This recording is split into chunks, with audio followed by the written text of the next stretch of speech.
దేవుని భయాన్ని గురించి గత 3 వారాలుగా చెప్పుకుంటూ వచ్చాం. ఇది 4. దేవుని భయం వల్ల జరిగే మేళ్ళేమిటి, లాభాలేమిటి? మనిషి ఎప్పుడూ లాభం దిశగా ఆలోచిస్తాడు. భక్తిలో కూడా లాభాన్ని కోరుకుంటాడు. భౌతికంగా లాభాన్ని కోరుతాడు, ఆత్మీయంగా లాభాన్ని కోరుతాడు. విచిత్రం ఏమిటంటే ఆత్మీయ లాభం కంటే భౌతిక లాభం మీద మనసు ఎక్కువ ఉంటుంది. అంటే భౌతిక సంబంధమైన ఆశీర్వాదమే ప్రాముఖ్యంగా ఆలోచిస్తాడు తప్ప ఆత్మ సంబంధమైన ఆశీర్వాదం మీద మనసు ఉండదు. దేవుని యందు భయభక్తులు కలవాళ్ళకి ఈ రెండంతలు ఉంటాయి, మేలుంటుంది. ఈరోజు దేవుని భయం వల్ల లాభాలను గురించి రాస్తూ సుమారుగా 12 అంశాలు రాసుకున్నాను. అన్నీ చెప్పలేను. వీలైతే ఈరోజు ముగించాలని ఆశ ఉంది. నాకు సాధ్యమైనంత క్లుప్తంగా ముగించాలని ఆశ ఉంది. నా కోసం ప్రార్థనలు జ్ఞాపకం చేసుకోండి, మర్చిపోకండి. తలలో వంచండి, ప్రార్థన చేసుకుందాం. మా ప్రియ పరలోకపు తండ్రి, జీవాధిపతి, మహిమగల మీ పాదాల సమీపానికి మరోసారి అల్పుణ్ణి, అయోగ్యుణ్ణి, ఎన్నిక లేని వాణ్ణి, ఎందుకు కొరగాని వాణ్ణైన నన్ను ఆకర్షించి మీ ఆత్మచేత ఒప్పించి మీ ప్రియకుమారుని రక్తంలో కడిగి పవిత్రపరిచి నీ బిడ్డగా అంగీకరించి ఆకూరు వంటి శ్రమలోయలో, బాధలోయలో నీవే నాకు నిరీక్షణ ద్వారంగా ఉన్నావు. శాపాన్ని ఆశీర్వాదంగా మార్చావు, దుఃఖాన్ని రక్షణానందంగా మార్చావు, నిత్య వేదనల నుంచి నిత్య జీవంలోనికి నన్ను నడిపించావు. ఏమిచ్చిన రుణాన్ని తీర్చుకోలేను. నీవు నాకు చాలినంతటి దేవుడు అని, మహిమ కలిగిన వాడువని, ప్రేమ గలవాడువని, మా అంతరంగాలకు చాలినంతటి ధైర్యాన్ని ఇచ్చేటువంటి దేవుడు అని, ధీశాలువని ఆరాధిస్తూ ఈ ఉదయకాల ఆరాధనలో నీ దాసుని మాటలు నీవిగాను, నీ ఆత్మచేత నింపబడి ప్రతి మాటలోనూ నీ జీవం ప్రవహించడానికి సాయం చేయమని నన్ను నేనుగా దయగల మీ హస్తాలకు అప్పగించుకుంటూ, ఈ సంవత్సరంలో ఇది ఆఖరి పునరుద్ధాన దినం. ఈ పునరుద్ధాన దినాన్న నమ్మకంగా మా వంతు మేము యోగ్యమైన రీతిలో పాల్గొందే కృపనిమ్మని యేసుక్రీస్తు ప్రభువారి పేరిట ప్రార్థిస్తున్నాం తండ్రి, ఆమేన్.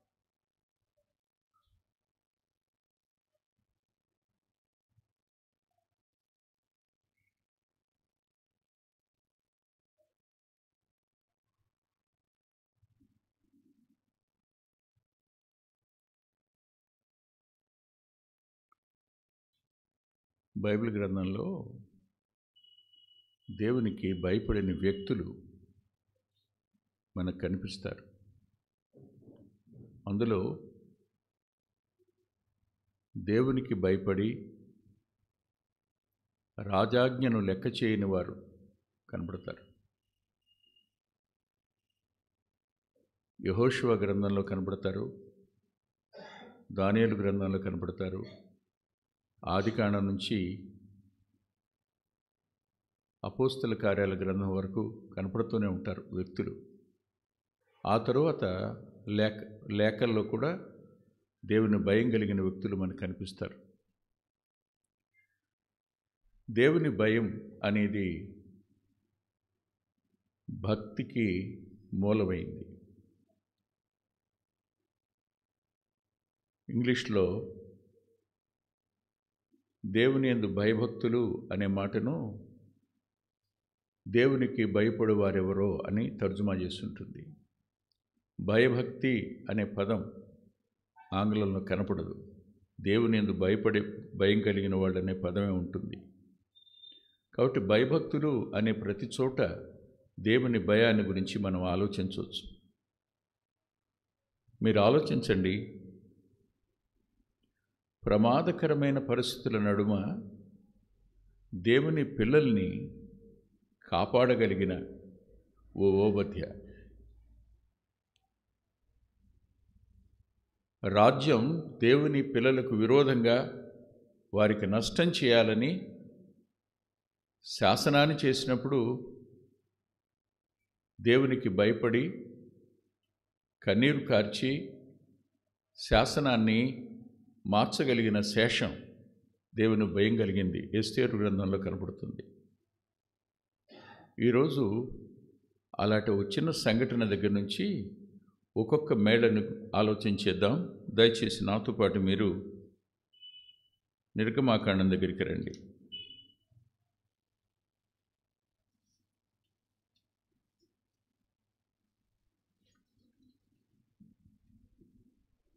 నిర్గమాకాండం 1వ అధ్యాయం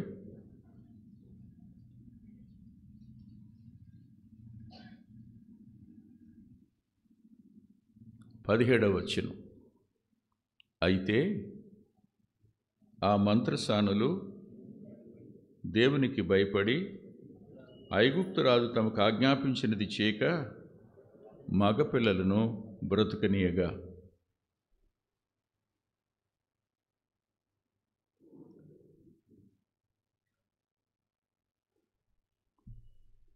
సహజంగా సమాజంలో ఎప్పుడో కానీ గుర్తురాని వాళ్ళు వీళ్ళు. అందున ఆ ప్రత్యేకమైన సందర్భంలో తప్ప ఇంకెప్పుడు గుర్తు చేసుకోం వాళ్ళని.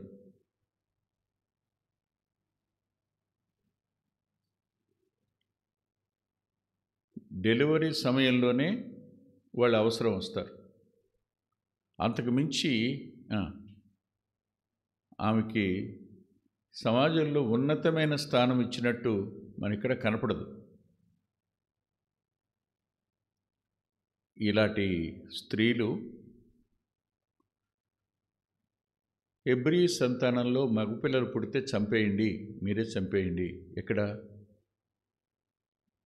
పురిటి మంచం మీదనే చంపేయండి అని ఆజ్ఞ జారీ చేస్తే వారు దేవునికి భయపడినందున అనే మాట.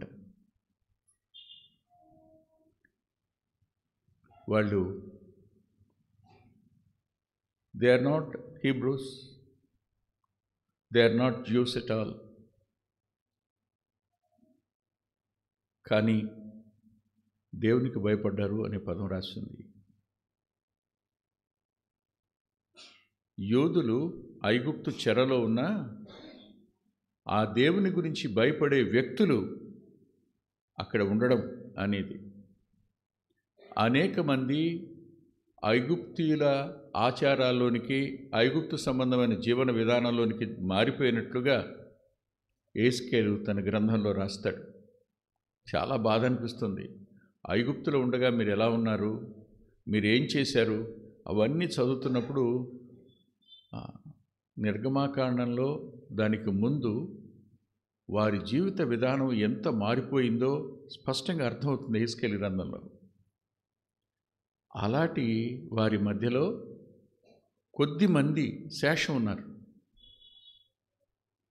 అమ్రాము, యోకెబెదులు వంటి వారు శేషం ఉన్నారు, లేరని చెప్పడానికి లేదు.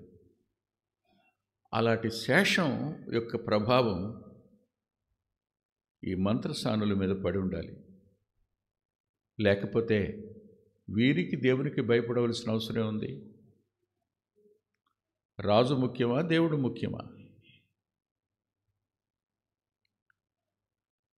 రాజాజ్ఞ, రాజు కోపం, మరణదూత రాసింది. సావును లెక్క చేయకుండా వారు హెబ్రీ మగపిల్లలను బ్రతకనిచ్చారు. వాళ్ళు ఇలా బ్రతకనీయడానికి కారణం వారిలో ఉన్న దేవుని భయం. వారు చేసిన ఉపకారాన్ని భయం నుంచి, అంటే దేవుని భయం అనేది ఇతరులకు ఉపకారం చేస్తుంది కానీ ఎప్పుడు హాని చేయదు. దేవుని భయం ఇతరులకు అపకారం ఎప్పుడు చేయదు. సాధ్యమైనంత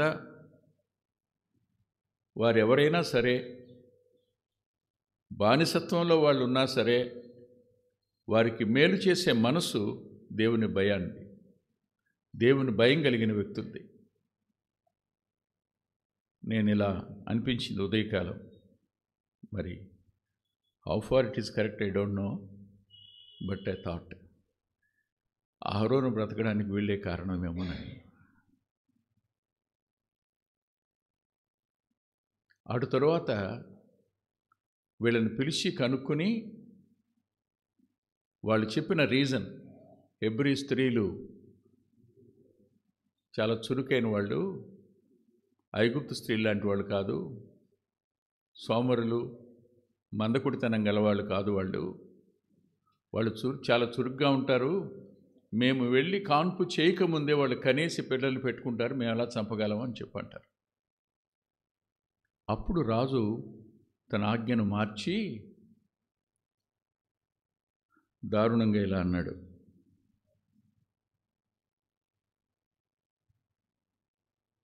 వచనం 1:22.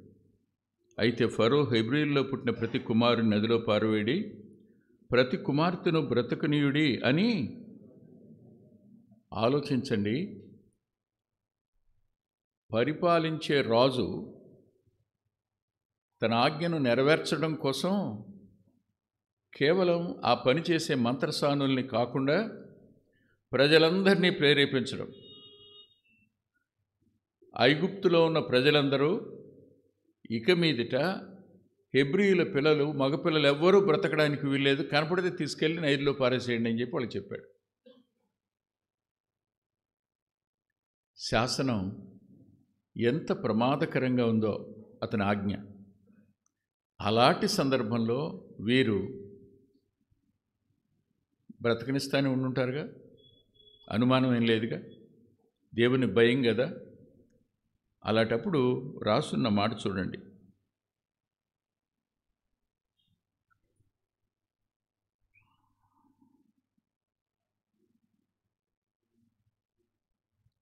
మొదటి అధ్యాయంలో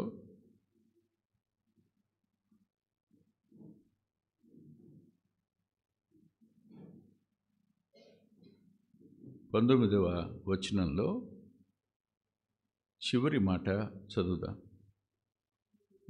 లేకపోతే 20వ వచనం, 19 దేవుడు ఆ మంత్రసానులకు మేలు చేసెను. దేవుని భయం చేత మేలు చేసిన వారికి మరల తిరిగి మేలు ప్రతిఫలంగా లభిస్తుంది. దేవుని భయం మేలు చేయకుండా ఉండదు. మేలు చేసిన వారికి తిరిగి మేలు చేసే దేవుడు ఆయన. దేవుని భయం మనం మేలొందడానికి కారణమవుతుంది. అంతేకాదు, తరువాత రాస్తాడు చూడండి.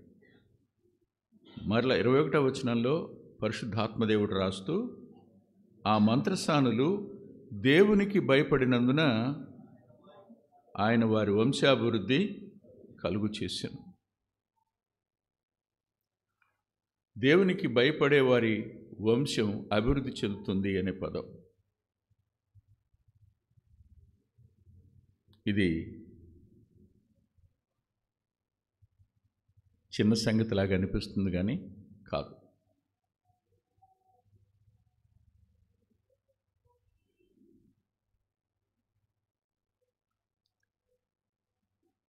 ఇప్పటికీ రేఖాబీయులు ఉన్నారు. ప్రవక్తను పిలిచి, నువ్వు వెళ్ళు, రేఖాబీయుల్ని నా మందిరావరణలోకి పిలువు, వారికి ద్రాక్షరసం ఇవ్వు అంటాడు. వాళ్ళు అంటారు, మేము తాగం, మా పితరుడైన రేఖాబు మాతో చెప్పాడు తాగొద్దని, అందుకని మేము తాగం అంటారు. అంతేకాదు, ఇప్పటి వరకు మేము గుడారంలోనే నివసిస్తున్నాం అంటారు. దేవుని భయం కలిగిన వారు సమాజానికి ఓ అద్భుతమైన మాదిరిగా నిలుస్తారు. దేవుని భయం లేని వారు మాదిరిగా ఉండడానికి అవకాశం ఉండదు. ఎగ్జాంపులరీ లైఫ్కి గాడ్స్ ఫియర్ అనేది బేసిక్స్ లేకపోతే ఆధారం, బేస్. వీళ్ళు భయపడ్డారు, దేవుడు వాళ్ళకి మేలు చేశాడు. వీళ్ళు భయపడ్డారు, దేవుడు వారికి వంశాభివృద్ధి కలుగు చేశాడు. ఆ రోజు దేవుని భయం కలిగిన ఫినెహాసు ఖడ్గం తీసుకున్నాడు. దేవుడు ఇలా అన్నాడు, నీ వంశం భూమి ఉన్నంత వరకు ఉంటుందని. ఉంది, ఇప్పటికీ ఉంది. రేకాబోయిలు ఇప్పటికీ ఉన్నారు ఇశ్రాయేలుల మధ్యన. నేను 90స్లో కాబోలు రేకాబైట్స్ని గురించి నేను ఓ రకంగా చెప్పాలంటే ఒక రీసెర్చ్ లాగా చేశాను. చేసినప్పుడు 10,000 పీపుల్ రేకాబైట్స్ జ్యూస్ మధ్యలో ఉన్నారని, ఇప్పటికీ గుడారాల్లోనే ఉన్నారని. ఫినెహాస్ వంశం ఇప్పటికీ సజీవంగానే ఉంది. కారణం, దేవునికి భయపడడం వంశాభివృద్ధి కారణం అవుతుంది.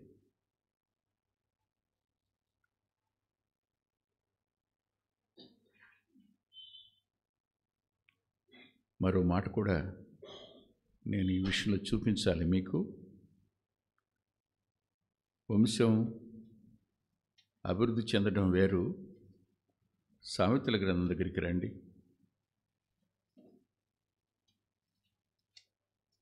14వ అధ్యాయం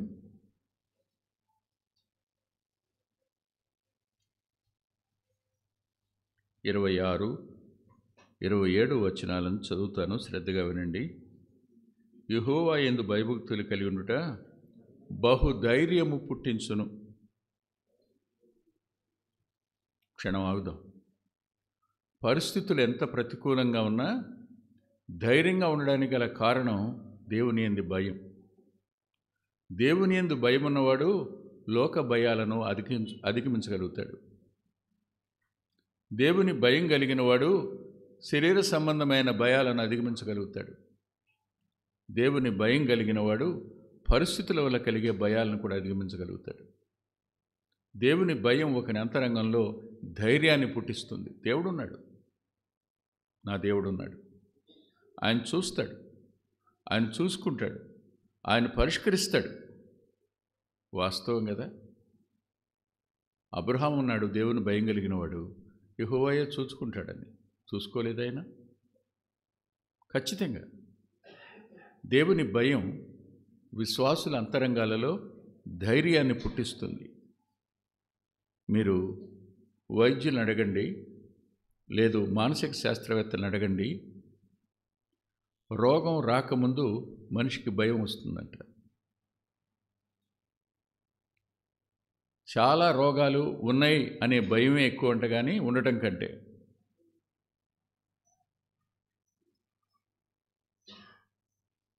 సిమ్టమ్స్ ఏవో కనపడగానే నాకు ఈ రోగం వచ్చేసిందని ఫీలింగ్. ఇంకంతే. ఇంకా తర్వాత అన్నం తినలేడు, నిద్రపోలేడు, భయపడతానే ఉంటాడు. అవునా? చిన్న ఆకు కదిలినా తుళ్ళిపడతాడు మనిషి, ధైర్యం ఉండదు. అదే దేవుని భయం ఒక వ్యక్తి అంతరంగంలో ఉంటే అతడు ధైర్యంగా ఉంటాడు. ఏమొచ్చినా ఫరో రథాలు సైన్యమే రాని వారు భయపడరు, ధైర్యంగా ఉండగలుగుతారు. ఈ దినాన్న ధైర్యం లేకపోవడానికి గల కారణం మనలో దేవుని భయం లేకపోవడం. అంటే most essential to godliness is fear of God. భక్తికి అత్యంత అవసరమైనది దేవుని భయం. ఈరోజు ఆ భయాన్ని మన అంతరంగంలో దేవుడు పుట్టించాలి. మన అంతరంగంలో ఆ భయాన్ని పరిశుద్ధాత్మ దేవుడు కలుగు చేయాలి.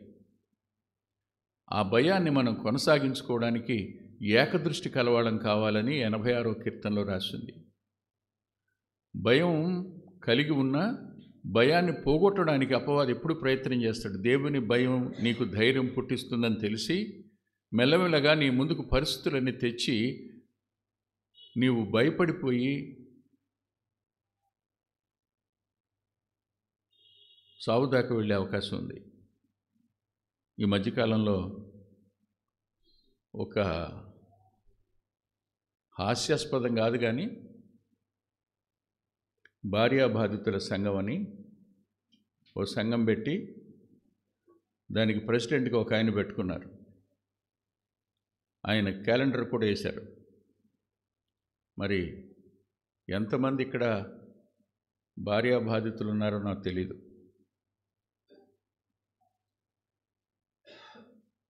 భార్యాబాధితులంటే అర్థం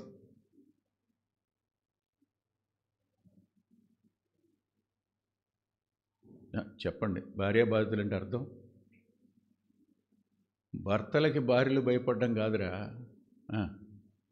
భార్యలకు భర్తలు భయపడి ఉండడం. 10 మంది అటు ఉన్నారంట ఊళ్ళో. వాళ్ళు 10 మంది ఒక కమిటీగా ఏర్పడదాం అనుకున్నారంట. అనుకుని ఒక చోట కూర్చున్నారంట. కూర్చుని మందు తెచ్చుకుని తాగడానికి కూర్చున్నారు.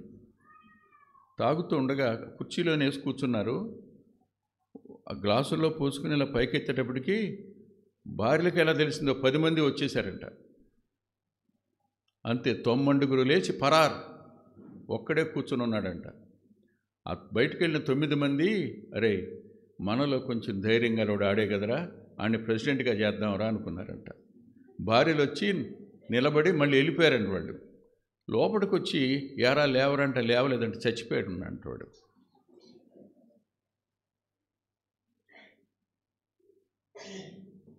భయం మనిషిని చంపేస్తుంది, అనుమానమేం లేదు. ధైర్యం మనిషిలో భయాన్ని పోగొట్టి దేవుని మీద ఆధారపడేటట్టు చేస్తుంది. నా తర్వాత నా పిల్లలు ఏమైపోతారు అనే భయం విశ్వాసులకు కూడా వస్తుంది. ధైర్యం ఉంటే, దేవుని భయం ఉంటే. తర్వాత వచ్చిన చదవండి ఇప్పుడు. అట్టి వారి పిల్లలకు ఆశ్రయస్థానము కలదు. అట్టి వారి పిల్లలకు వంశాభివృద్ధికి మాత్రం కలగటం మాత్రమే కాదు, దేవుని భయం కలిగిన వారికి వారి పిల్లలకు ఆశ్రయస్థానం ఉంది. దేవుడే వారికి ఆశ్రయపురంగా ఉండబోతున్నాడు. యెహోవా నామం బలమైన దుర్గం ఉందా? ఆపత్కాలంలో నీతిమంతుడు అందులోనికి పరిగెత్తుకొని పోయి సురక్షితంగా ఉంటాడని గదు లేఖనం చెప్పింది. భయపడే వారి వంశాభివృద్ధి జరుగుతుంది. అటువారి పిల్లలకు దేవుడు తానే ఆశ్రయ స్థానం అవుతాడు. అనుమానమేం లేదు. మీరు ఎప్పుడైనా ఊహించారా? రాజాజ్ఞకు భయపడక మోషేని పెంచిన తల్లిదండ్రులు చివరికి పెంచడం సాధ్యం కాదని తీసుకెళ్ళి జమ్మిపొట్టులో పెట్టేశారుగా. అంటే మేము ఇంకా కాపాడలేము, మేము ఆశ్రయంగా ఉండలేమని పెట్టేశారు. అవునా? దేవుడు క్షణమైన వదిలిపెట్టేశాడా? మోషేను నైల్ నదిలో కాపాడింది ఎవరు? అతని అంతఃపురానికి తీసుకుని వెళ్ళింది ఎవరు? సకల విద్యలో నేర్పించింది ఎవరు? దేవుడు కదా. దేవునికి భయపడే వారి పిల్లలకు దేవుడే ఆశ్రయంగా ఉంటాడు. విడిచిపెట్టాడు ఆయన.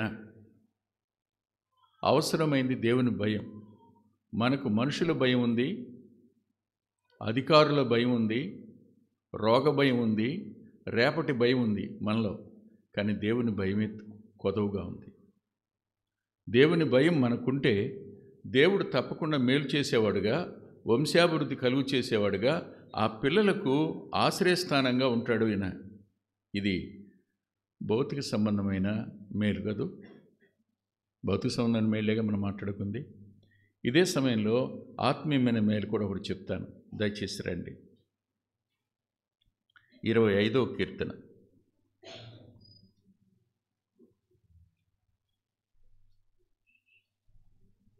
14వ వచనం.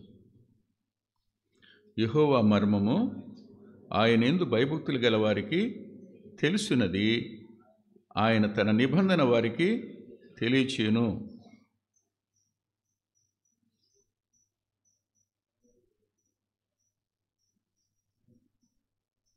ఇక్కడ మర్మం అనే పదం ఎవరి మర్మం? యెహోవా యొక్క మర్మం. ఎవరికి తెలియచేస్తాడు? ఆయన యందు భయం కలిగిన వాళ్ళకి. ఆయన యందు భయం కలిగిన వాళ్ళకి దేవుని మర్మాన్ని గురించి దేవుడే తెలియజేస్తాడు. ఇది చిన్న మాట కాదు, చాలా పెద్ద మాట. ఎందుకు పెద్ద మాట అంటున్నానంటే, ఒకసారి మీరు కొలసీ పత్రిక దగ్గరికి రండి.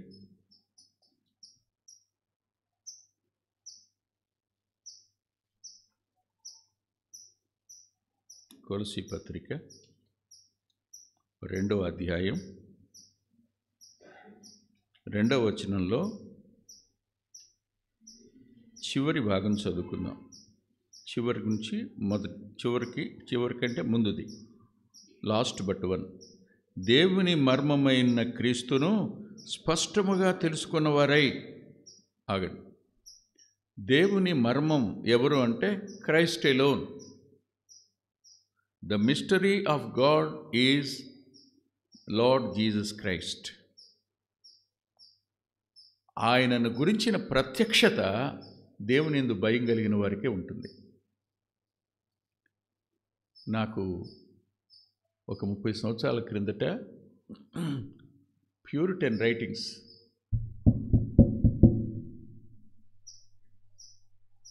పరిచయం అయ్యాయి. ఆ ప్యూరిటన్ రైటింగ్స్లో నన్ను ప్రభావితం చేసిన వ్యక్తి ఎవరంటే థామస్ వాట్సన్. ఆ ప్రభావం నా జీవితం మీద ఉంది, నా రాత మీద ఉంది. చాలా అత్యద్భుతమైన ప్రత్యక్షత. నేను ఎప్పుడూ ఆలోచిస్తాను, 16th సెంచరీలో ఉన్న ప్యూరిటన్స్కి అద్భుతమైన ప్రత్యక్షత ఎలా వచ్చింది అని. Because of fear only, God's fear only. 16వ శతాబ్దంలో క్రైస్తవులు అంతటి ప్రత్యక్షత కలిగిన వారు. సహవాసానికి సంబంధించింది కానీ,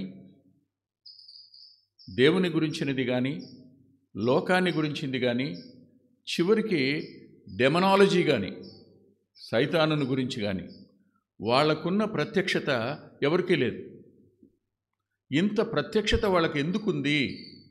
నాకు ఎప్పుడు ఆలోచన, చదువుతూ ట్రాన్స్లేట్ చేస్తా అనుకుంటాను, పక్కన పెట్టేసి, థామస్ ఈ మాట 16వ శతాబ్దంలోదా? అరేరే, ఇంకా మనకు తెలియదు కదా అనుకుంటాం. వాళ్ళకి అప్పుడు ఎలా తెలిసింది? దేవుని భయం. దేవుని భయం ఆ కాలంలో చాలా ఎక్కువ ఉంది. అంతేకాదు, ఇండిజినియస్ మూమెంట్ స్టార్ట్ అయినప్పుడు కూడా I'm able to understand all the elders and brother Bhagat Singh కలిగి ఉన్నది ఒక్కటే, దేవుని భయం. ఆ భయం మద్రాసు పట్టణాన్ని కదిపింది. ఆ భయం దక్షిణ భారతదేశాన్ని కదిపింది. ఆ భయం భారతదేశం అంతటినీ కదిపింది. అదే భయం ప్రపంచ దేశాలకు కూడా వ్యాపించింది. నేటి దినాన్న ఆ భయం లేనటువంటి సహవాసాలని, ఆ భయం లేని పెద్దల్ని, ఆ భయం లేని సేవకుల్ని చూస్తున్నాం. అది మన దుఃఖం. అనుమానమేం లేదు. విచిత్రమైన సంగతి ఏమిటంటే, స్థూలదేహి షిలోహులో కూర్చున్నాడు, మందసం పట్టబడింది అనే మాట, తన కొడుకులిద్దరూ చనిపోయారన్న మాట వినగానే వెనకబడి చచ్చిపోయాడు. మందసం పట్టబడింది అన్నప్పుడు ఆ అమ్మాయి నువ్వు మగబిడ్డనే కంటున్నావు అని మంత్రసానులు చెప్తున్నా ప్రాణం విడిచేస్తూ ఒక మాట అంది, మహిమ తొలగిపోయిందని. ఎక్కడ దేవుని భయం ఉండదో అక్కడ దేవుని మహిమ ఉండదు. దేవుని మహిమ లేదు అని అంటే అర్థం ఏంటంటే they last the revolution of Christ. అంతే. వారు దేవుని ప్రత్యక్షతను కోల్పోయిన ప్రజలు. దేవుని భయం ఉంటే దేవుని ప్రత్యక్షత ఉంటుంది. ఇక్కడ మర్మం అనే పదం యేసుక్రీస్తు ప్రభువుని స్పష్టంగా మనం ఎరగాలి అనంటే, ఆయన తను తాను మనకు బయలుపరుచుకోవాలి అని మనం కోరుకుంటే ఖచ్చితంగా మనలో ఉండవలసిన దేవుని భయం. దేవుని భయం గల వారికి ఆయనే తను తాను పరిచయం చేసుకుంటాడు. ఖచ్చితంగా పరిచయం చేసుకుంటాడు, అనుమానమే లేదు. విచిత్రమైన రెండవ మాట ఏమిటంటే, ఈ మర్మం అనే పదం దగ్గర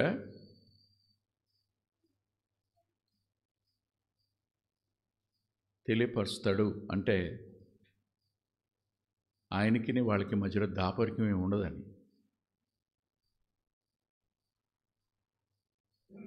He reveals his character, he reveals his deeds, he reveals his plans even to a God-fearing person. దేవుని భయపడే వ్యక్తికి దేవుడు అన్ని బయలుపరుస్తాడు. దీనికి థాట్ టు థాట్ ట్రాన్స్లేషన్ బైబిల్లో ఏమని రాశాడు తెలుసా? God is going to made friendship with the money. దేవునికి భయపడే వారితో దేవుడు స్నేహం చేస్తాడని. భలే కడుపు నిండిపోయిందన్నమాట. మట్టి మనుషులో రక్షించబడ్డాం. దేవునితో స్నేహం చేసే భాగ్యం కేవలం దేవునికి భయపడడం వల్లే. దేవుడు మనతో స్నేహం చేయాలని ఆశపడతాడు. తన మనసును మన దగ్గర విప్పుకోవాలని ఆశపడతాడు. మన మనసు ఆయన దగ్గర విప్పుకోవాలని కూడా ఆశపడతాడు. ఆయన మనతో స్నేహం చేయడం కోసమే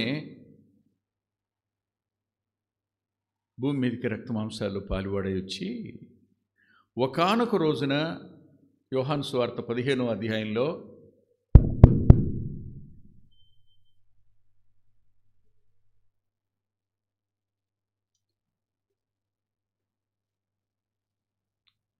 వచనం, దాసుడు తన యజమానుడు చేయుదాన్ని ఎరగడు గనుక ఇక మిమ్మల్ని దాసులను పిలవక స్నేహితులను పిలుచుచూ ఉన్నాను. ఆలోచించండి.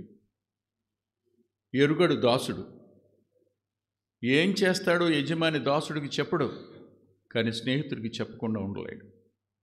స్నేహం అనేది ఎరుకపరచడం దగ్గర అర్థమవుతుంది. దే ఆర్ ఫ్రెండ్స్ అని.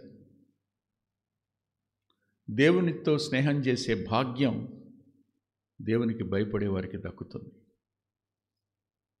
అందుకనే కాబోలు దేవుడు అబ్రహాముని స్నేహితుడు అని రాయించుకున్నాడు. దేవుని స్నేహితుడని. అబ్రహాముకు మాత్రమే కాదు, ఆ విశ్వాస సంబంధమైన సంతతి అంతా కూడా దేవునితో స్నేహం చేయాలని. నేను ఒక ప్రశ్న మిమ్మల్ని అడుగుతాను. దేవునితో ఒంటరిగా గడిపేంతకాలం ఏందో చెప్తారా?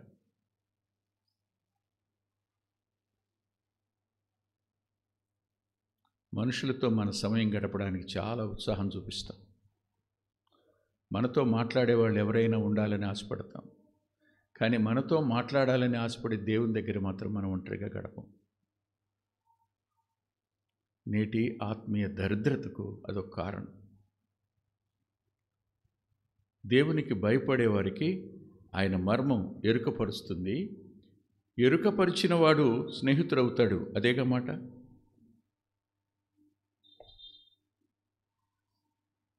దేవుడు నిజంగా మనకు స్నేహితుడేనా? ఆయన తన స్నేహాన్ని రుజువుపరిచాడు. 14వ వచనం చదవండి. 15:14.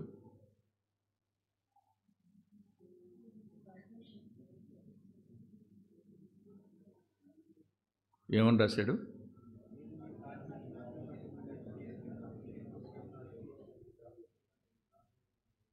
స్నేహితుని కంటే, స్నేహితుని కోసం తన ప్రాణం పెట్టేవాడి కంటే, అంతేనా? అంటే స్నేహం మధ్యలో ఏముంటుంది? ప్రేమ ఉంటుంది. ఆ ప్రేమను, తన స్నేహాన్ని ఆయన సిలువలో రుజువు చేశాడు. కానీ మనం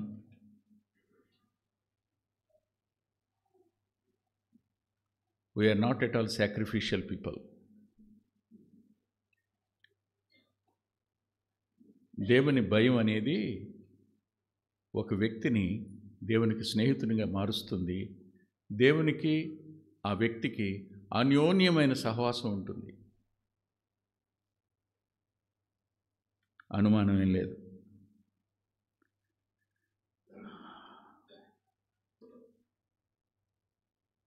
మరొక ఆత్మీయమైన సంగతి కూడా మీకు చూపిస్తాను నేను. కీర్తన గ్రంథం 31వ కీర్తన 19వ వచనం.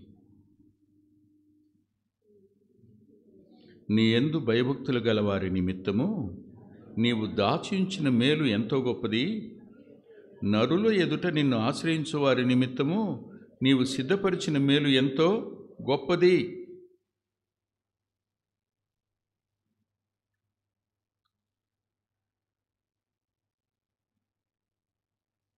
ఇది కూడా దావీదు గారి కీర్తనే.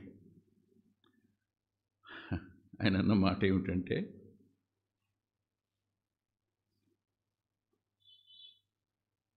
దేవునికి భయపడేవారు నిమిత్తం ఆయన దాచిన మేలు ఎంతో గొప్పది, సిద్ధపరిచిన మేలు ఎంతో గొప్పది.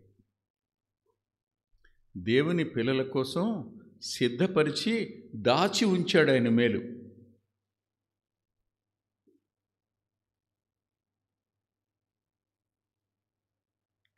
దావీదు దేవునికి భయపడేవాడు. ఎలా అంటే, గుహలో తన శత్రువు దొరికినప్పుడు అతను వస్త్రం కోసినందుకు చెప్పండి ఏమయ్యాడు? విలువెల్లాడిపోయాడు. అంటే ఏముంది ఆయనలో? అరే, దేవుని చేత అభిషేకించబడినవాడి వస్త్రాన్ని కోస్తేనే ఇవాళ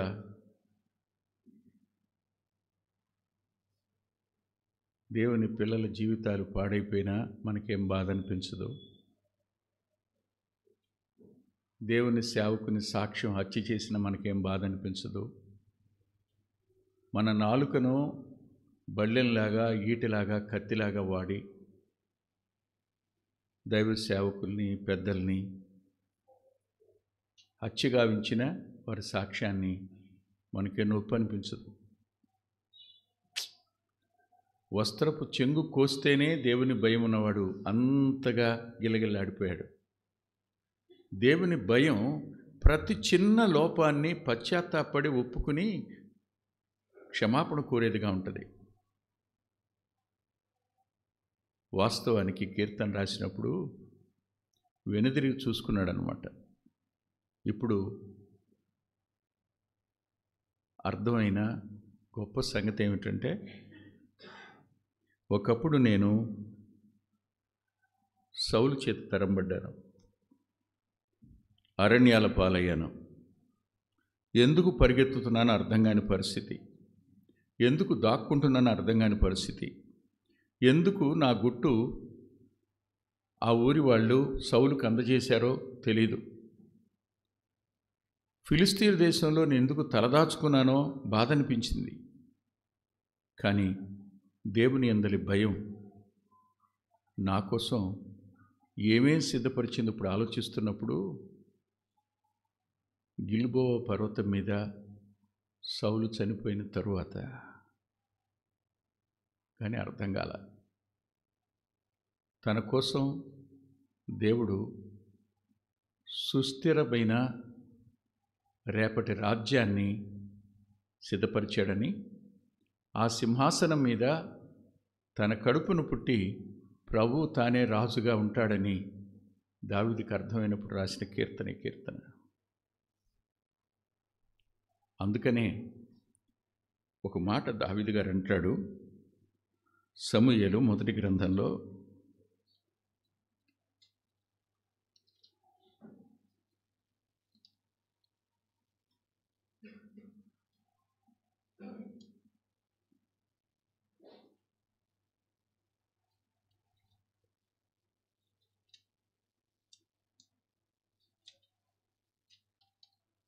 2వ గ్రంథం 23వ అధ్యాయం.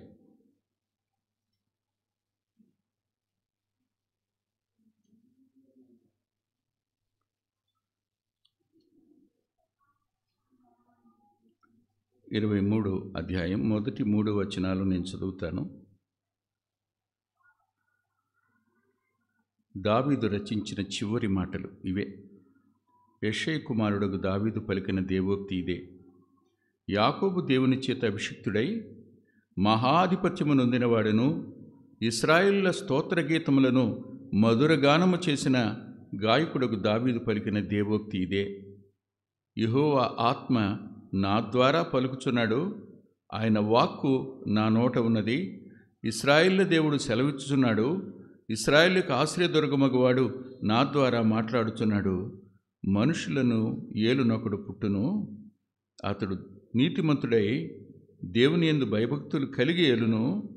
ఉదయకాలపు సూర్యోదయ కాంతి వలెను, మబ్బు లేకుండా ఉదయించిన సూర్యుని వలెను, వర్షము కురిసిన పిమ్మట నిర్మలమైన కాంతి చేత భూమిలో నుండి పుట్టిన లేత గడ్డి వలెను అతనుండును. ఎవరిని గురించి?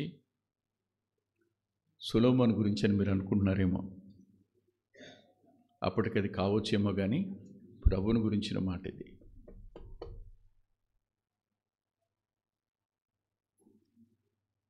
చాలా సంవత్సరాల క్రిందట క్రిస్మస్ గురించి మాట్లాడుతూ దావీదుని ఆ సంవత్సరం అంశంగా తీసుకుంటే, దేవుడు ప్రపంచానికి రాజధానిగా చేయబోయే పట్టణాన్ని దావీదు పట్టణం అని పేరు పెట్టాడు. తనకు దావీదు కుమారుడని పేరు పెట్టుకున్నాడు. తాను పరిపాలించబోయే సింహాసనానికి దావీదు సింహాసనం అని పేరు పెట్టుకున్నాడు అని చెప్పాను ఆ సంవత్సరం. బహుశా ఒక 20 years అయి ఉంటుందేమో ఈ వర్తమానం చెప్పి. దాచి ఉంచిన మేలు కదది. అప్పటికి దావీదుకు తెలుసా, ఆ పట్టణానికి నా పేరు పెడతాడు ఆయన, అది ప్రపంచ రాజధాని అవుతుందని. దేవుడు నా కడుపున పుడతాడు, నా కుమారుడిగా పిలువబడతాడు ఆయన అని తెలుసా. తన సింహాసనానికి దావీదు సింహాసనం అని పేరు పెట్టి దేవుడు ఆ సింహాసనంలో కూర్చుంటాడు అని దావీదు ఎరుగున. దాచి ఉంచిన మేలు, సిద్ధపరిచిన మేలు ఎంత గొప్పది. ప్రస్తుతానికి భవిష్యత్ అంతా చీకటిగాను, అయోమయంగాను, ఎటు తోచనిదిగాను, దిక్కు తోచనిదిగాను, పరుగులు ఎత్తుతున్నదిగాను, మనుషులను ఆశ్రయిస్తున్నట్టుగాను, నాబాలు వంటి వారి దగ్గర తిరస్కారాలు పొందుతున్నది కానీ కనపడుతుంది. కానీ దేవుడు సిద్ధపరిచిన మేలు ఊహకు అందుతుందా? ఎవరో ఒక వ్యక్తి గొర్రెల బొచ్చు కత్తిరించి ఆ ఇంట విందు చేస్తున్నాడని విని అడవిలో నుంచి కొంచెం అందులో మాకు కూడా ఆహారాన్ని పెట్టండి అని కబురు పెట్టే స్థాయిలో ఉన్న దావీదు, అబ్బాబ్బాబ్బా, గుప్పిలు విప్పి సమస్త జీవుల కోరికలు తీర్చి ఆకలి తీర్చేవాడు తన కడుపున పుడతాడని అనుకున్నాడా?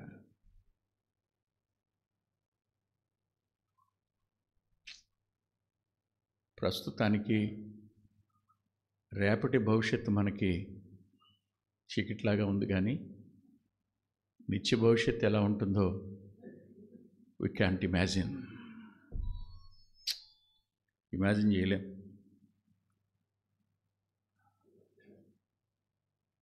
ఎవరో ఒకరు వాళ్ళ పాప పెళ్లి సంబంధం కోసం నా దగ్గరికి వచ్చారు.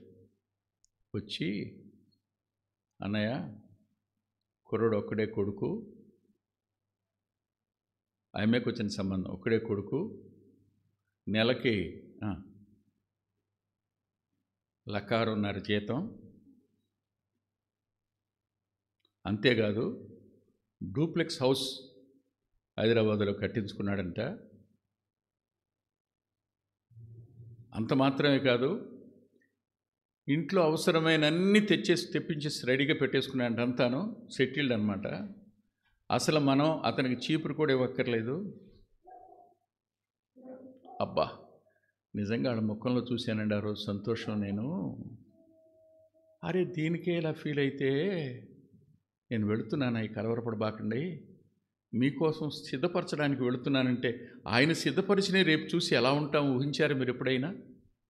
దేవునికి భయపడే వారి కోసం ఆయన సిద్ధపరిచి దాచి ఉంచినటువంటి నిత్యత్వపు మేళ్ళు సామాన్యమైనవి కావు కదా. మనలో లేనిదేమిటి ఇప్పుడు? ఆ భయం లేదు, దేవుని భయం లేదు. దేవుని భయమే ఉంటే ప్రార్థనకి మన మోకాళ్ళు వంగుతాయి. దేవుని భయమే ఉంటే చెయ్యి వణకొచ్చేమో కానీ ఆ చెయ్యి ఎప్పుడు బిగబట్టదు. వృద్ధాప్యం వల్ల చెయ్యి వణకొచ్చు, కానీ ఆ చెయ్యి మాత్రం ఎముక లేనిదిగా ఇచ్చేదిగానే ఉంటుంది. ఎందుకు ఈ మాట చెప్తున్నానో తెలుసా? చూడండి, ఒక అద్భుతమైన మాట రాశాడు. 103వ కీర్తనలో రాశాడు ఈయనగారే.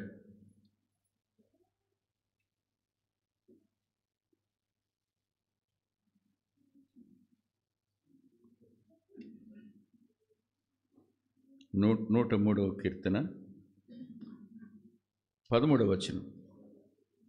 తండ్రి తన కుమారుల ఎడల జాలిపడినట్లు యెహోవా తన యందు భయభక్తులు కలవారి ఎడల జాలిపడును.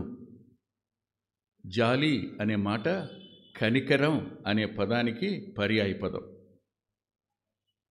దేవుని కనికరాన్ని మనం పొందడానికి మనకు ఉండవలసిన ఓ అద్భుతమైన లక్షణం ఏమిటంటే ఫియర్ ఆఫ్ గాడ్, దేవుని భయం. కనికరానికి కృపకు వ్యత్యాసం ఉంది.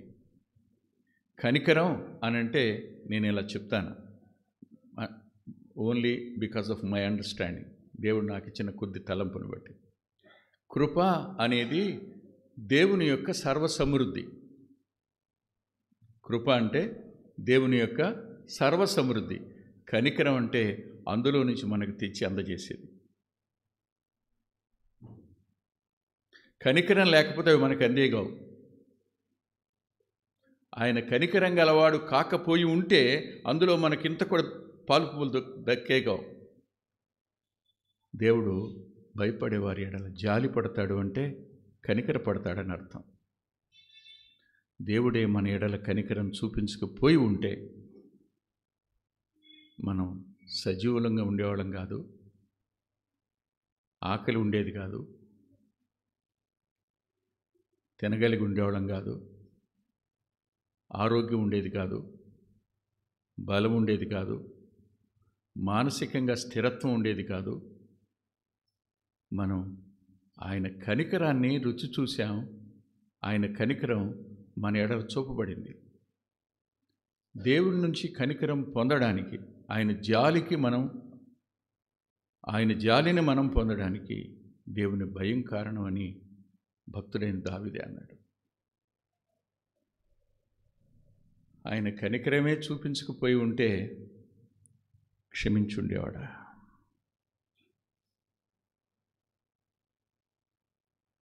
క్షమించుండేవాడా?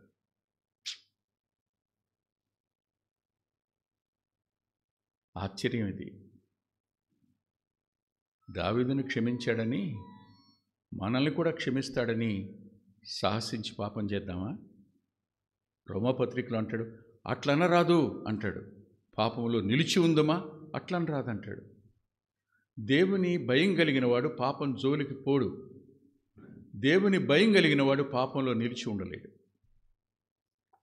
పొరపాటున చూసిన ఆ సెల్ ఫోన్లో ఆ తరువాత అతను పడే పశ్చాత్తాపం చిన్నగా ఉండదు. అతని కన్నీరు అతని దిండుని ఖచ్చితంగా తడుపుతుంది.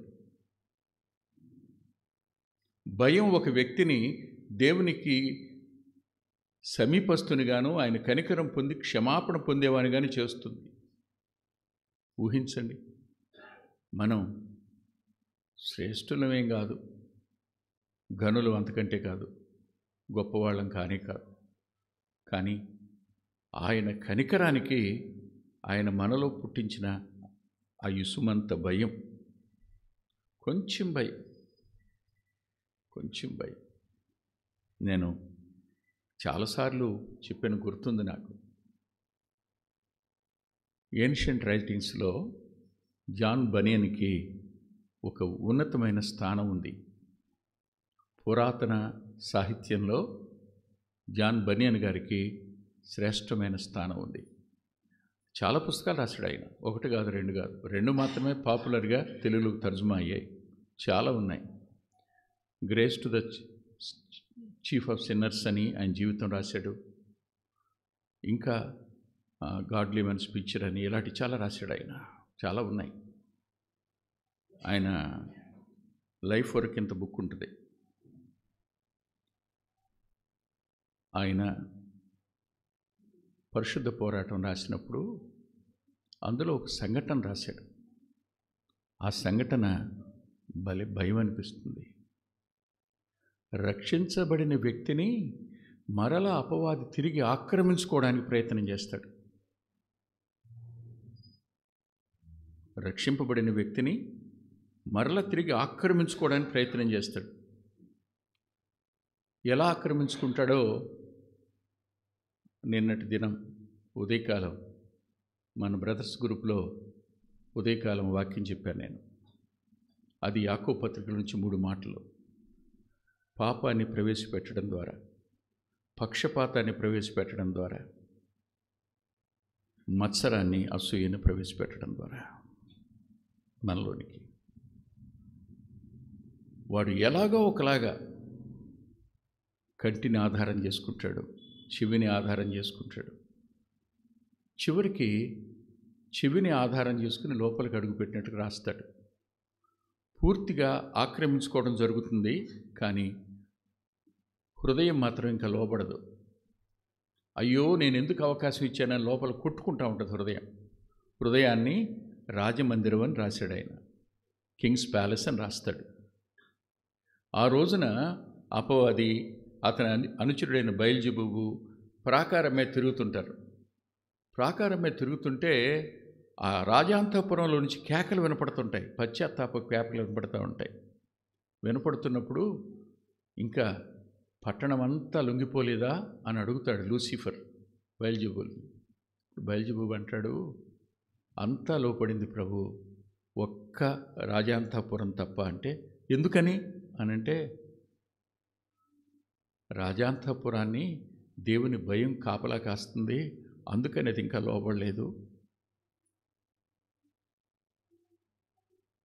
అప్పుడు లోపల ఉన్నటువంటి ఆ మనసాక్షి, ఆ వ్యక్తి అనుకుంటాడు, అరే రే దేవుని భయమా, కేవలం నువ్వు అంతఃపురానికి మాత్రమే కావలి ఉండకుండా నా ప్రాకారం అంతటికి నువ్వు కావలి ఉంటే నేను 1 ఇంచు కూడా లోబడి ఉండేవాడిని కాదు కదా అనే మాట రాస్తాడు జాన్ బనియన్. ఏదో ఒక విధంగా ఏదో ఒక నెపం చూపించి మనల్ని వాడు ఆక్రమించుకోవడానికి ప్రయత్నం చేస్తాడు. అనుమానమే లేదు. వాడికి సంపూర్ణంగా ఎంతో కొంత 20%, 30%, 10%, 5%, 2% వాడి గ్రిప్పులో మనం ఉండాలి అనేది వాడి ఉద్దేశం. కానీ ఆ భయం నువ్వు వాడికి లోబడకుండా ఉండడానికి కారణమవుతుంది. అందులోంచి బయటకు వచ్చేటికి కారణమవుతుంది. నీవు వాడి ఉరిలో నుంచి తప్పించుకోవడానికి కారణమవుతుంది. అనుమానం ఏం లేదు. మనం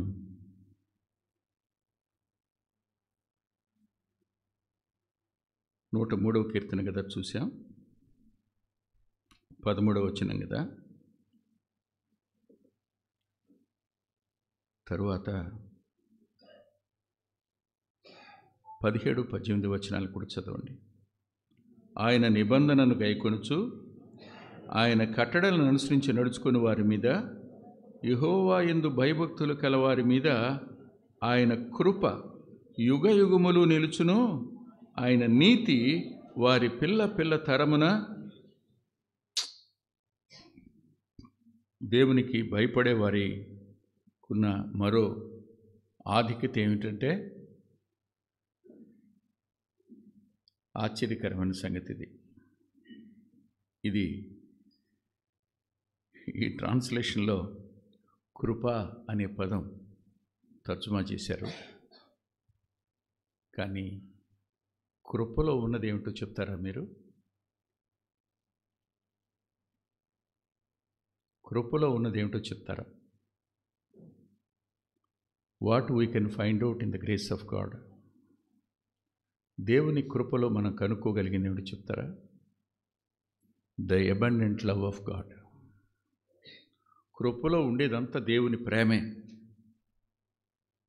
అందుకని భావార్థమైనటువంటి తర్జుమాలో అంటాడు, దేవుని ప్రేమ వారి పిల్లల పిల్లల తరాలు ఉంటుందని.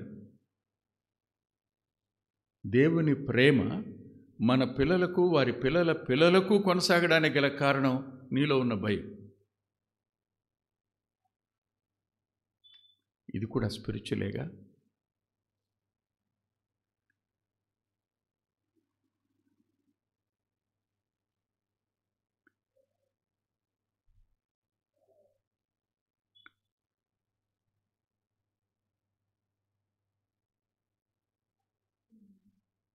ఏలూరులో సిఎస్ఐ గ్రౌండ్స్లో ఒక 25-30 ఇయర్స్ బ్యాక్ పబ్లిక్ మీటింగ్ జరిగితే ఒక ఫారినర్ ఆ మీటింగ్స్కి వచ్చేవాడు. అతను బ్రదర్ బ్యాక్గ్రౌండ్ సంబంధించిన వ్యక్తి. ఆయన ఆ రోజు తన సాక్ష్యం చెప్తూ ఓ మాట అన్నాడు, మాకు ఒక సొంత సమాధుల తోట ఉంది. మేము నమ్ముకుని ఇప్పటికి ఇన్ని తరాలయ్యింది. ఇప్పటి వరకు పాతిపెట్టబడిన వారిలో మారు మనసు పొందినవాడు ఒక్కడూ లేడు అన్నాడు.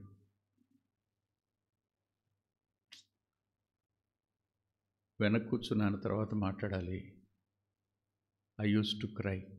నేను ఏడ్చి, ప్రభువా, భూమి మీద నా పిల్లల వరకు వారందరూ రక్షించబడే కృపని, వాళ్ళని కోటీసులు కావాలని కోరుకోవట్లేదు అని ఆ రోజు నాకు ప్రార్థన చేశాను. నేను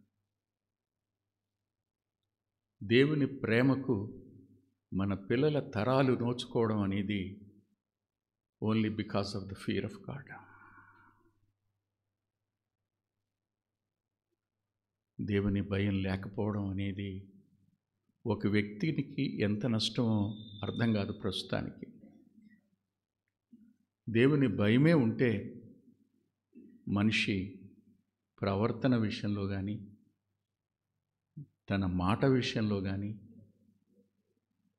తాను పనిచేసే విషయంలో కానీ ఎప్పుడూ నమ్మకస్తుడుగానే ఉంటాడు, అపనమ్మకస్తుడు కాజాలడు.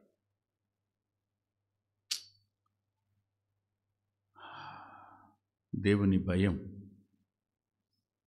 ఒక వ్యక్తిని ఏ స్థానంలో నిలబెడుతుందో అబ్రహామును చూసి నేర్చుకోవాలి, దావీదును చూసి నేర్చుకోవాలి, రాహబును చూసి కూడా నేర్చుకోవాలి.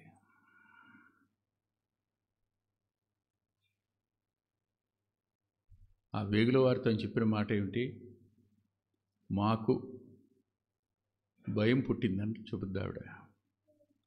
మీ దేవుని గురించిన భయం. మిగతా వాళ్ళందరి భయం వేరు, ఈ అమ్మాయి భయం వేరు. వారి భయం దేవుని తీర్పుని బట్టి. కానీ ఈ అమ్మాయి హీదెనైనా మీ దేవుడే దేవుడని నేను అంగీకరిస్తున్నాను, మీరు అటు తరువాత నన్ను జ్ఞాపకం చేసుకోండి అని అడుగుద్ది. ఏముంది ఆమెకి? హోప్. ఆ భయం ఆమె అంతరంగంలో కనికరం చూపించి దాయడానికి కారణమైంది. ఆమె విశ్వాసం కాదు, క్రియలు కూడా కనపడ్డాయి అక్కడ అని యాకోబు గారు తన పత్రికలో రాస్తాడు. అంత మాత్రమే కాదు, ఆమె ప్రభు వంశావళిలో కూర్చుంటుంది. దేవుని భయం వ్యక్తులకు శాశ్వతత్వాన్ని ఇస్తుంది. ఎవరనుకున్నారండి అబ్రహాము ఒక అద్భుతమైన వ్యక్తిగా ఉంటాడని? పుట్టినప్పుడు వాళ్ళ నాన్న అనుకున్నాడా తెరహు? యెషయా అనుకున్నాడా దావీదు ఎలా అవుతాడని? రాహబు వాళ్ళ అమ్మ ఏమని అనుకుందా? ఎవరు అనుకోలే. కానీ దేవుని భయం వాళ్ళకు ఆ స్థానాన్ని ఇచ్చింది అని ప్రేమను బట్టి. ఈ రోజున దేవుని భయం లేకపోవడం వల్ల మోసం, కుతంత్రం, కుట్ర ఇవన్నీ విశ్వాసుల మధ్యకు వచ్చేసాయి.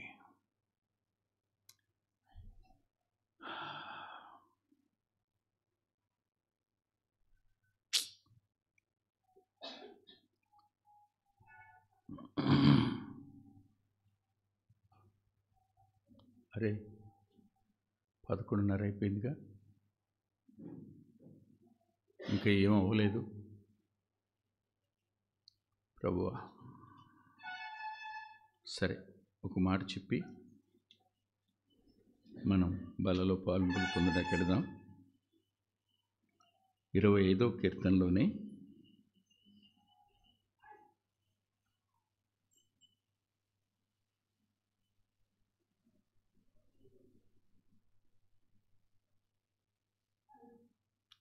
వచనం, యెహోవా యందు భయభక్తులు కలవాడెవడో వాడు కోరుకొనవలసిన మార్గమును ఆయన వారికి బోధించును. The God is going to become a teacher to a God-fearing people. దేవునికి భయపడే ప్రజలకు దేవుడు తానే ఉపాధ్యాయుడవుతాడు. వాళ్ళు కోరుకోవలసిన మార్గాన్ని ఆయనే బోధిస్తాడట. They are going to be taught by God alone. ఎంత గొప్ప మాట! దేవుని చేత బోధించబడడం అనే గొప్ప భాగ్యం. ఇది కూడా దావీదు కీర్తనే. అవును, దావీదును శ్రమల కాలంలో నడిపించింది ఎవరు? శ్రమల కాలంలో కాపాడింది ఎవరు? ఆయన కాదా? దేవుని చేత బోధించబడడం అనేది చిన్నది కాదని గుర్తుపెట్టుకోండి. కేవలం దేవుని భయం కలిగిన వాళ్ళకే. కానీ దేవుని భయం కలిగిన వాడు ఏం చేస్తాడో ఒక మాట నేను చూపిస్తాను. పైకి రండి. 11వ వచనం చదవండి. యెహోవా, నా పాపము బహు ఘోరమైనది. దేవునికి భయపడేవాడు క్షమాపణ కోరకుండా ఉండలేడు. మర్చిపోకండి. అటు తరువాత ఏమంటాడో చూడండి. 13వ వచనం, అతని ప్రాణము నెమ్మదిగా ఉండును. క్షమాపణ కోరడానికి, పశ్చాత్తాపానికి, నెమ్మదికి మధ్యలో దేవుని చేత బోధించబడడం అనే ఒక కాన్సెప్ట్ని ఆ కీర్తనలో రాశాడు ఆయన. ఇది ఒక అద్భుతమైన వర్తమానం అవుతుంది. పశ్చాత్తాపం, దేవుని భయం, దేవుని ఉపదేశం, దేవుని నెమ్మది. ఎవరికిది? దేవునికి భయపడేవారికి. కేవలం నేను నెమ్మదిగా ఉండడం, మీరు నెమ్మదిగా ఉండడం కాదు. తర్వాత మాట ఏంటో చెప్తారా? అతని సంతానము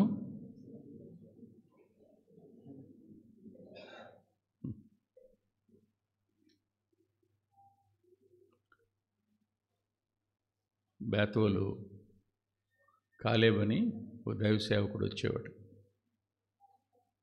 అతను ఒక మాట రాశాడు, పాట. అదేంటంటే, స్థాపించలేదే తరగతులు, ప్రతి చోట చూడ నీ పలికే, ధరించలేదే ఆయుధం, వశమాయే జనుల హృదయాలు అని. భలే. స్థాపించలేదే తరగతులు, ప్రతి చోట చూడా నీ పలుకే, ధరించలేదే ఆయుధం, వశమాయే జనుల హృదయాలు. ఎలా? నాకు నెపోలియన్ జ్ఞాపకానికి వస్తాడు. క్రీట్ ద్వీపంలో అతనికి ఖండాంతరగత శిక్ష విధించినప్పుడు అతను అతని యొక్క సేనాధిపతి పేరు మర్చిపోయాను. మేబీ సెల్యూకస్ కావాలి, గుర్తులేదు. ఇద్దరు కూర్చుని మాట్లాడుకుంటున్నప్పుడు నెపోలియన్ బోనపాటే తన సేనాధిపతితో అంటాడు, మనం ప్రపంచాన్ని జయిస్తూ ఇశ్రాయేల్ దేశంలో గుండా ప్రయాణం చేశాం కదా, అక్కడ బెత్లెహేమ్ అనే ఊరు కనపడింది, గుర్తుందా? అక్కడ ఒక ఆయన పుట్టాడు, మనం ఇన్ని ఆయుధాలు తీసుకుని జయించడానికి వచ్చాము, ఆయన ఏ ఆయుధం తీసుకోలేదు, ప్రపంచానంతా గెలిచాడు అంటాడు. ఆ మాటలు ఆ తర్వాత ఆ సేనాధిపతి రాశాడు, నెపోలియన్ ఈ మాట అన్నాడని. ప్రస్తుతానికి ఈ భూమి మంది కాదు, ప్రస్తుతానికి ఇక్కడ పరదేశులం. కానీ దైవసేవకుడు ఒక ఆయన ఇలా అన్నాడు, కట్టనివ్వండి బ్రదర్, ఇంకా బాగా కట్టనివ్వండి బ్రదర్, పాపం 1000 ఏళ్ల కాలంలో వాళ్ళు ఉండరు కదా, మనమే ఉండేది, మన కోసమే కడుతున్నారు వాళ్ళు అన్నాడు. భూమిని స్వతంత్రించుకునేది దేవునికి భయపడే వారి పిల్లలు, వారి పిల్లల పిల్లలు. ఇప్పుడు చెప్పండి, ఏది ముఖ్యం? దేవునికి గిట్టనిది పాపం, దేవునికి గిట్టనిది అసూయ, దేవునికి గిట్టనిది పక్షపాతం. ఈ 3 ఉంటే దేవుని భయం నీలో నాలో ఉండవు. జ్ఞాపకం చేసుకుని పశ్చాత్తాపడదాం. తల్ల ఉంచి ఆయన శిలువ వైపు చూద్దాం, ఆయన చిందించిన రక్తం వైపు చూద్దాం, ఆయన మరణం వైపు చూద్దాం, ఆయన పునరుద్ధానం వైపు చూద్దాం, ఆయన ఆరోహణం వైపు చూద్దాం, ఆయన రాకడని జ్ఞాపకం చేసుకుందాం. జాగరూకులమై పశ్చాత్తాపడి బలలో పాలు పొందడానికి ప్రభువుని ఆశ్రయిద్దాం. రండి. ప్రేమగల మా ప్రియ తండ్రి, పరిశుద్ధుడైన గొప్ప దేవ, కృపగలిగిన మీ చేతులకే మమ్మల్ని అప్పగించుకుంటూ మీ సన్నిధి మాకు తోడుగా ఉంచి బలపరిచి మీరు మహిమ పొందమని, ఎంతైనా నమ్మదగిన వారైన మీ హస్తాలకే యోగ్యమైన రీతిలో పాలు పొందడానికి మాకు మంచి సమయాన్ని సంప్రాప్తింప చేయమని యేసుక్రీస్తు ప్రభువారి పేరిట ప్రార్థిస్తున్నాం తండ్రి. ఆమేన్.